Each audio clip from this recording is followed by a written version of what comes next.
Hello, everybody. Good afternoon. Rose here. Hope you like the intro. I was working on it last night. Since everybody's saying they like the new intro, it's kind of chill, give you something to chill to before we get into the foodie stuff. It's kind of like a mini ambient video of sorts. So today, the video I'm making, it's about foodie and it's about Salah. And it has to do with the live that Foodie is doing with Salah right now. And I want to stress something before we get started. This video has to do with the place that Salah is living in. And this is not about shaming him for where he lives. Because I've always said your home is your home, no matter what your home is, whether it's in a motel room, a hotel room, renting a room from somebody, a shack, a garage, whatever the place may be, your home is your home, and no one should shame anyone from where they live. You know, we all do the best that we can. Some people decide to live on a budget. Some people have to live on a budget. So this video is not about shaming Salah for where he lives. It's about just exposing another one of Foodie Beauty's lies, because she's been saying about Salah, he's got a lot of money, he's doing extremely well, and he's doing so well that when we get married, if I want to quit YouTube, I can, giving the impression that when she gets married, she could live off her husband. Yet with the new live stream that she and Salah are doing, looking at the place where Salah is living, I don't get that impression that he has that kind of income where he could support Foodie. I just really don't see it. I see someone living in a very basic way, and that's just what it is. So let me just go ahead and share the screen so you guys can see what I hear and see. Okay, I'm going to show you some bonus stuff on top of that. So like all you guys like the stuff that I find on Twitter that's, you know, animal related. So here's something fun. So we got the happy pupper. Look at the little bean. He's getting groomed and loved. Well, we can't do the music, sorry. Look at the puppy. He's just getting groomed. He's loving it. He's loving it. Look at that. Aw. Look at the baby. He's just loving it. They love the baby. Okay. So there's that. What else we got here? Oh, okay. Now, this is a kitty, and the kitty's being quite naughty. Kitty's being very naughty. So y'all know that I call my cat Booger. I didn't name her Booger because I wanted to be gross. I named her Booger because she was such a rascal. Like, she was little, and I'd be sitting on my computer chair, and she would literally jump up like she was grappling and grab onto my arm. And kittens have little needle-like claws. So she would grab onto me with her little needle claws, and I'm like, oh, you're such a booger. And she did it so much, and I called her Booger so much that just became her name, Booger. So this little baby reminds me so much of Booger and the things she used to do. Look, she's like, I'm going in. I'm getting a noodle. That you're not going to take it from me.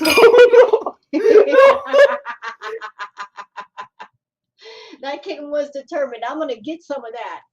You're not going to take it from me, a little noodle thief. And that's from cats being weird little guys on Twitter. Okay, enough with the fun stuff. So these are just little screenshots from the new live stream showing Salah's place. So I guess this is supposed to be the kitchen area. I don't really see a stove. I just see like a little sink area.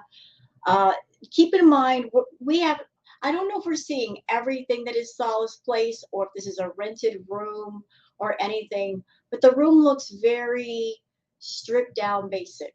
It looks like a studio apartment of sorts. So I guess maybe this is the kitchen area.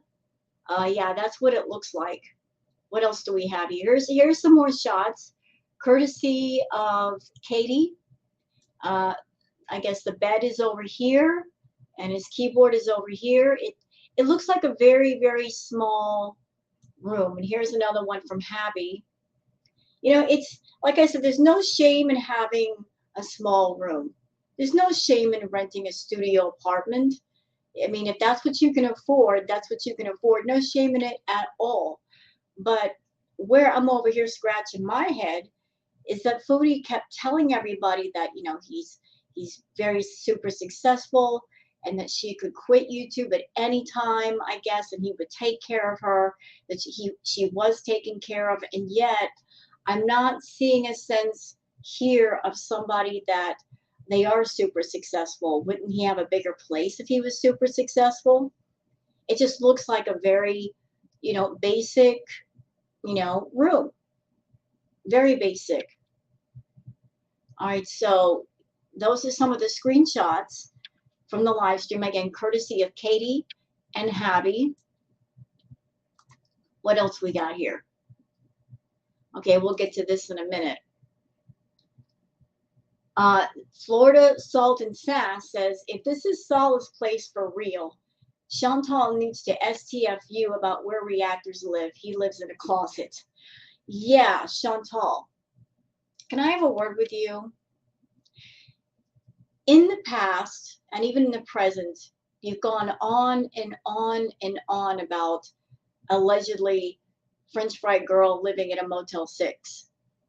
And you've also tried to drag Kaya for where she lives, calling where she lives a shack. Although I think Kaya has a nice place, and I'm sure the French fry girl definitely does not live in a Motel 6. But you know what? If she did, which she doesn't, can I just show y'all something? Take a look at that. That's a Motel 6 room. That's a really nice room. That's a Motel 6 room. Does that look like anything bad to y'all? No.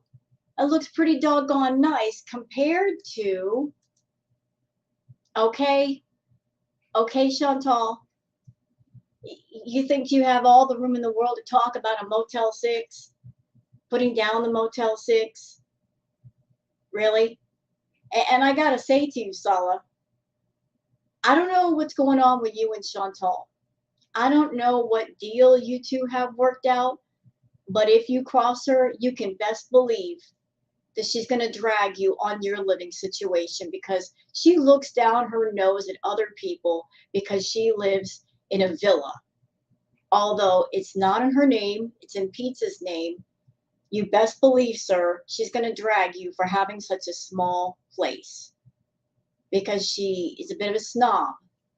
She thinks she can look down her nose at other people, but you get on Chantal's nerves, or whatever deal you two got worked out, it falls apart, she's going to drag you for your living situation. She's going to get all over her channel and drag you for this for days, weeks, months. Okay? She just is. You know, I was curious. I was very curious, because she has said that Salah is very successful. Because I live in the United States, I don't know what the rent is like in Kuwait. I was just curious. So I started looking it up, just out of curiosity, mind you. And so if he does have a studio, which I don't know for sure if he has a studio, but that's what it looks like to me. It looks like a studio because everything is in one room. So what is the price of a studio over in Kuwait? So you got 300 KYD for a furnished studio. You got another one for 600, one for 195. And I guess it all depends on where you live and if it's furnished or not. And just to give you guys an idea, because I didn't know the exchange rate between their currency and ours, 300 KWD is equal to $974. So if you see a place for 300, that's about almost $1,000. So he's supposed to be super successful, but he's living into a studio. It looks like a studio that's he's only having to pay less than $1,000 for. So again, just if he's super successful, why live in a studio? If the rent is less than $1,000 and you're supposed to be super successful, wouldn't that be kind of cheap to you? Wouldn't you want to live in a more expensive place? I'm just saying. I'm just saying. So he's super successful, Foodie, but he's living in a studio, a very basic studio apartment or room for less than 1,000. I'm just, make it make sense. It's, again, this is not me shaming Salah for where he lives. If that's what he can afford, that's what he can afford. It's okay. This is not about shaming Salah's living situation. It's about exposing her lie, painting him as a super successful businessman. From the looks of it, Foodie, he is not. Unless he is one of those people that he has a lot of money and he just wants to live in a very kind of a cheaper way. And some people do that. So I also want to show you guys a clip from what's happening. And Salah basically called Foodie out on her weight in this live. Like he made some comments that if somebody is your wife, you really shouldn't say to them except in private. And he said it on a live stream. So let's take a listen. I have been looking up like the Kuwait like fast food differences. Like the McDonald's has cheese donuts. Did you see my? You guys have cheese donuts at your McDonald's? Everything. Like I can't believe it. Not only from McDonald's. What? Many bakery, many shops. Have cheese Don't worry. donuts? Whoa, whoa. First time, you know. I'm trying to lose weight. Oh. I just don't. I don't like to bring it to you because your diet. You forget. Yeah, I know. Well, You have to lose some weight. Right there. He just sat there and said, you have to lose some weight. And he said that to her on live stream. This is not a comment you're making to your wife in private where there's nobody else listening. You're saying it to her on a live stream in front of everybody. And he's not lying. She should lose some weight for her own health. But, when it comes to women, there's two things you don't really address publicly, their age and their weight. Like you want to talk to in private, okay. But telling a woman you need to lose some weight in front of an audience, just not the thing to do. Not the thing to do at all, Salah. yeah, but we'll come up with a. No, guys, I really need to lose weight because it's been really affecting my health like bad. Like You think?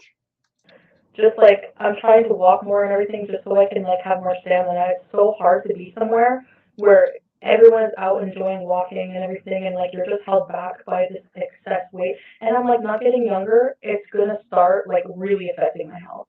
It's affecting your health now, Foodie. It's affecting your health now. You have limited mobility. You have diabetes. You have an extremely enlarged liver. You've got all kinds of health problems. You're a mess from top to bottom. And here's the crazy thing. There are people in your VIB chat that in the past, when you acted like you were going on kind of a health journey, and you were saying, I'm going to eat better. I'm trying to watch what I eat. They would give you tips and advice, and they would give you encouragement. And then when you would go off of the health kick and start eating unhealthy food, they'd be like, what happened? I thought you were eating this. I thought you were doing that. And you would rage at them.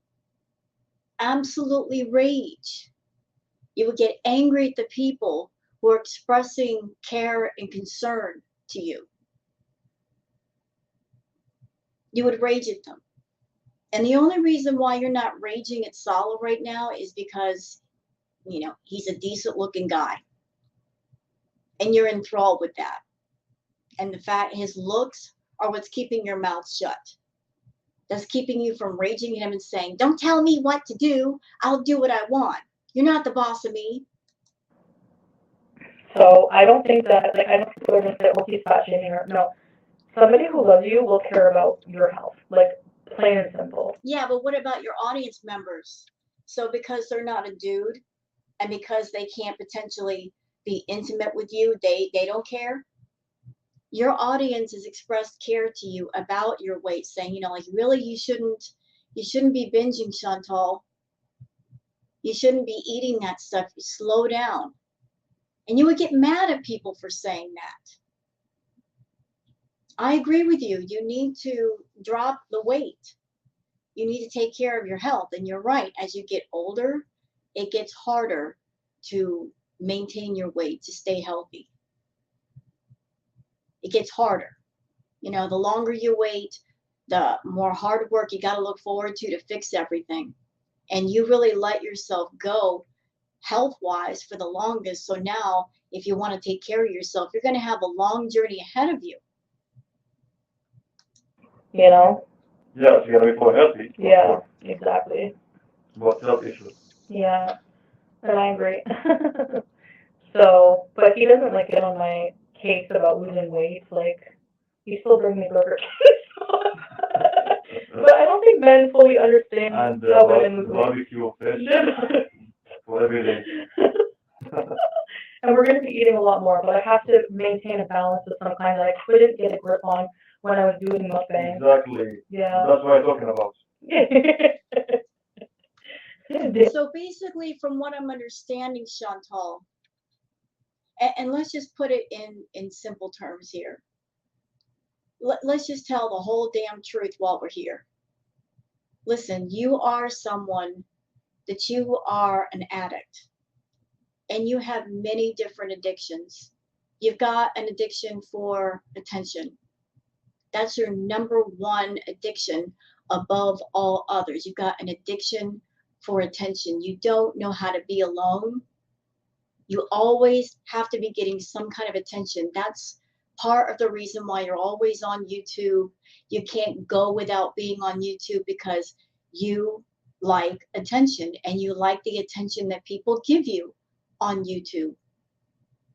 But you don't know how to be alone. You don't know how to live alone. You don't know how to deal with yourself alone. So you come on YouTube and you get your attention fix. And then your other addictions are the party favors and food. Yeah, your addictions are multi-layered and multi-leveled. And from what I'm gathering, it seems like you're trying to use Salah, at least for the moment, because I don't know how long he's going to be around. But you're trying to use Salah as some kind of control. Like, I think you know that your addictions are way over your head. You can't control them. So you're looking at Salah as sort of a physical control to stop you from doing what you shouldn't do. Here's the problem with that. Because you're looking at him as a sense of control, like because he's got to helicopter you and basically be over your shoulder to control you. What happens when he's no longer there? Because you did not learn to control yourself. And you're looking at somebody else to be the control. What if they're not around? That means you don't have any control. That's why it's best to learn to control yourself. That way you always have it. It's why it's good to find different coping mechanisms and things in life that give you more pleasure than, say, party favors or food or constant attention. You're finding other things in life that you can go to that give you pleasure, that bring you happiness, that are not negative for you. But this person, Salah, in this clip, in front of people saying you need to lose weight, he ain't wrong, but the way he went about it is wrong. You know, telling you this on live stream, that's just wrong. This is a conversation he should have had with you privately, away from people, you know. My opinion. That is my opinion. And I do hope that you get your life together, your health together. But whether or not Salah is going to be in the picture for a long time remains to be seen. The big question mark that everybody's wondering is what's going to happen when you go back to Canada? Because you have to go back. You're not going to be able to stay in Kuwait beyond 3 months. So what's going to happen when you go back? Is he going to come to Canada with you at some point? And while he's away from you, how are you going to cope? We're going to find out. And another big question, once you come back to Canada, and if Salah is not there to be your control, are you able to maintain control? From one former binge eater to you, someone that you're still a binge eater because you haven't learned to control your food. You're still going for the fast food in Kuwait. My bet is that the moment you come back to Canada, you're going to be binging. You may not do it on camera, but you're going to do it. Surrounded by the temptations and the freedom to drive from fast food restaurant to fast food restaurant, the freedom to drive to Starbucks whenever you want, the freedom to get edibles, you're going to go wild. You're not going to have Salah as your control. So you're going to lose control. That's just my bet. And I'm not saying that to be a negative Nancy. I'm just saying that because you don't have control of yourself. And you give into your impulses and you give into your urges. You have no impulse control, nothing. So looks like Salah is not the wealthy, well-to-do person that Foodie portrayed him as. That's just from what it looks like. I don't know for sure. I'm not in his finances. I'm not going to go digging around. But Foodie, you lied to us. It doesn't look like he's well off. And it doesn't look like he's the kind of person that you could quit YouTube for. I'm just saying. So what do you guys think? Let me know in the comments. Thank you very much for watching and have a good day. Bye-bye.